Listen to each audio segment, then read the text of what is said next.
Welcome to Personal Profile. Our guest is one of the nation's leading political figures. Member of a prominent New England family, he's won his spurs as a writer, as a naval hero, and as a politician. He was an honor graduate of Harvard in 1940. He wrote a book, Why England Slept, an excellent analysis of why Great Britain was unprepared for World War II. During World War II, he was a PT boat commander in the South Pacific, decorated twice. After the war, he returned home. In 1946, he was elected to Congress. He served 3 terms in the House of Representatives, and then in 1952, he was elected to the Senate, the 3rd Democrat in the history of the state of Massachusetts to be elected to the Senate.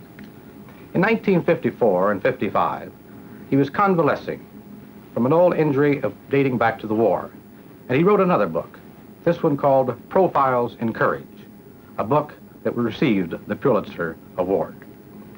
Now, in the Senate, he serves on the Senate Labor and Public Welfare Committee and also on the Foreign Relations Committee.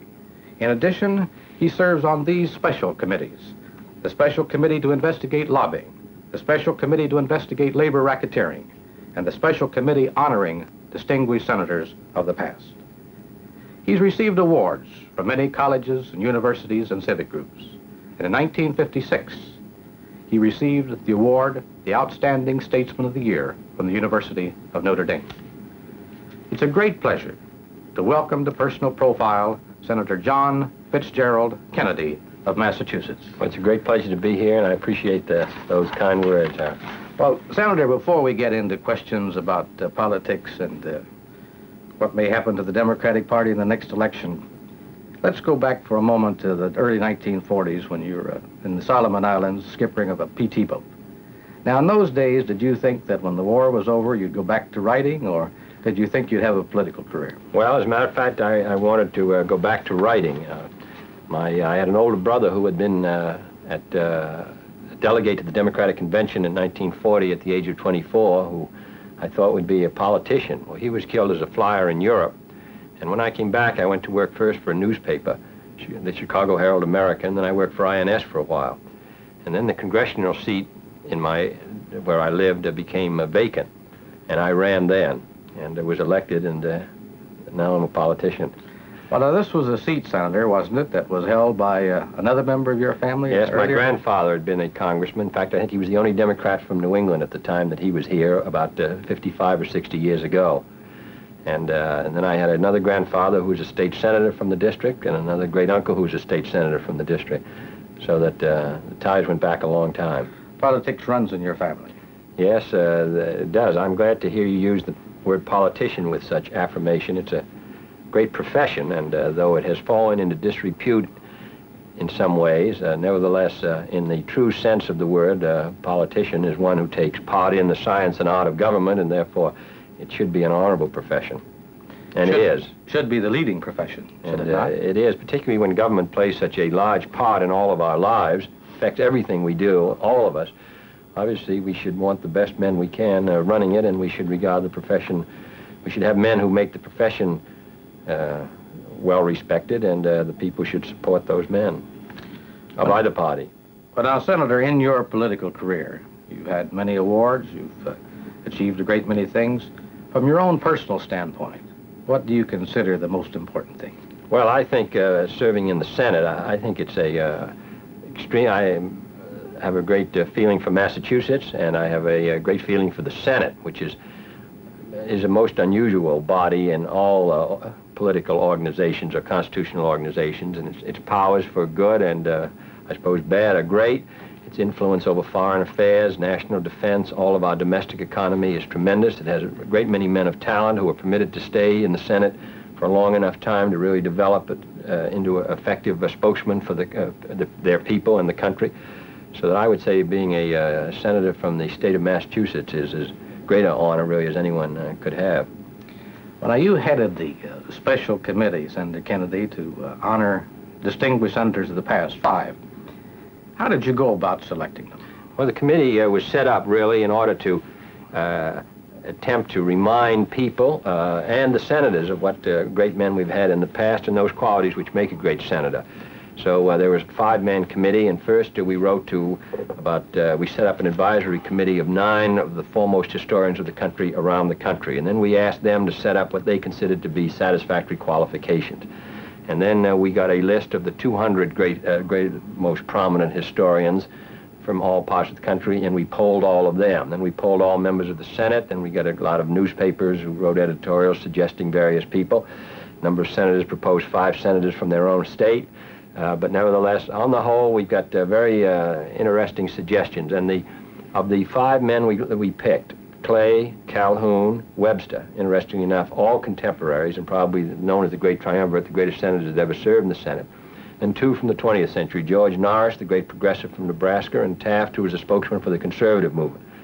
And 4 out of the 5 were the top 4 out of the 5 choice of the, we picked, La Follette and Taft, though George Norris and La Follette ran neck and neck.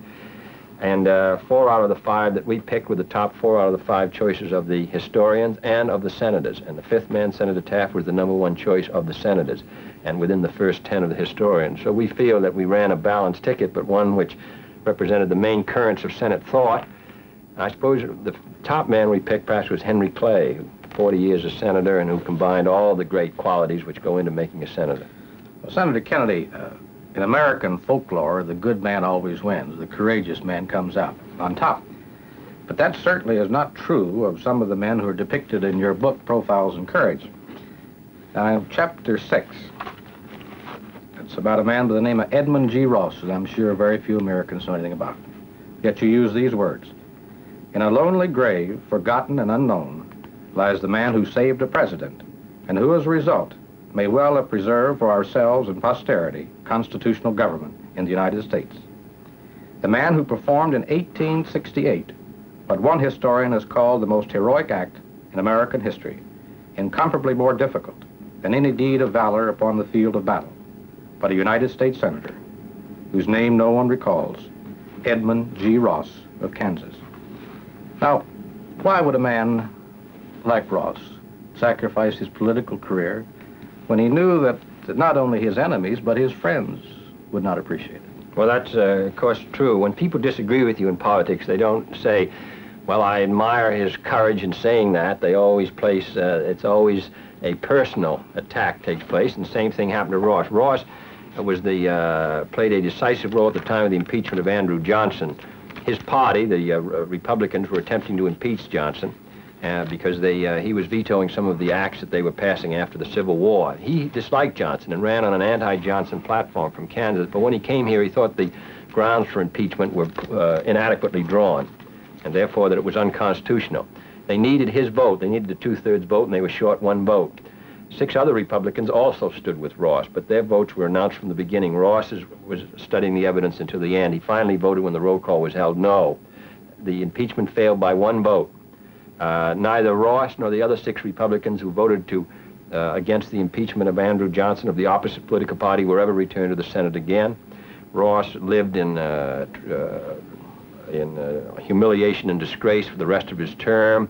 He was beaten up physically. He went back to Kansas, became an assistant to an apprentice. Finally, at the end of his career, Grover Cleveland appointed him as governor of New Mexico when it was the territory, and he's buried there. In fact, I met his grandson recently when I was out there, who's become a Democrat, I suppose, as a result. But nevertheless, as a Democrat or Republican, Ross was an unusual figure because he had everything to gain and nothing by going the other way. And yet he went and followed his conscience, and it lost. But there aren't happy. Leo DeRocha said that nice guys finish last. Well, I don't know whether that's true, but obviously if you're going to have political courage, you have to take the consequences, and Ross did. I think the point that it makes is that the American people have to respond to it, and even if they don't always agree with it. The trouble is, all of us, we appreciate those who think like we do, and we are opposed to those who think the other way, even though their motives may be completely good. Quite often we have the feeling that a man who thinks the way we do is very bright. I know, very bright and very brave. And if he does not, then he's not very bright. I very rarely hear people say, well, I disagree with him completely, but I admire him tremendously. Well, now, Mr. Ross and some of the others lost their careers, and Ross apparently was right when he said that before the vote I looked down into my political grave. That's right. If the Johnson had been impeached, it would have meant that the Congress would have become more dominant than the executive, which I think we want equal branches, not one where the Congress is the strongest. So that I think that Ross made a great contribution to our system, and at his own personal loss. Out of the 8 men, 4 of them ended up in difficulty and lost by it. The other 4, the people responded to their courage after the first tempest of emotion had passed. But when you talk about political courage, you mean somebody who's willing to go against the wishes of his constituents for what he considers the best interests of the country. Well, a lot of times the constituents at first don't appreciate that, and they may defeat him. Later, they may. Do you think this happens today, or is this? Oh, it does. On every vote, the issues aren't quite as dramatic as they were because the issues come so fast now. This week we have one thing, next week on another. But powerful groups feel strongly on every issue. And when you don't do what they want you to do, or you don't do it in the way they want you to do it, then they turn on you, so that every congressman or senator is continually having people who disagree with them strongly. Some stand up, some don't. Some stand up on one issue and not on another. But I think that considering the pressures to move hither and yon with every group, that there's a good deal of courage shown in the Senate. Not complete, but nevertheless, we will get more if the people respond to it more. Senator Kennedy, as a member of the Foreign Relations Committee, you have an opportunity to get briefed on all of the important foreign relations problems, what we're trying to do about them. What do you consider the #1 problem we have today in the field of foreign relations?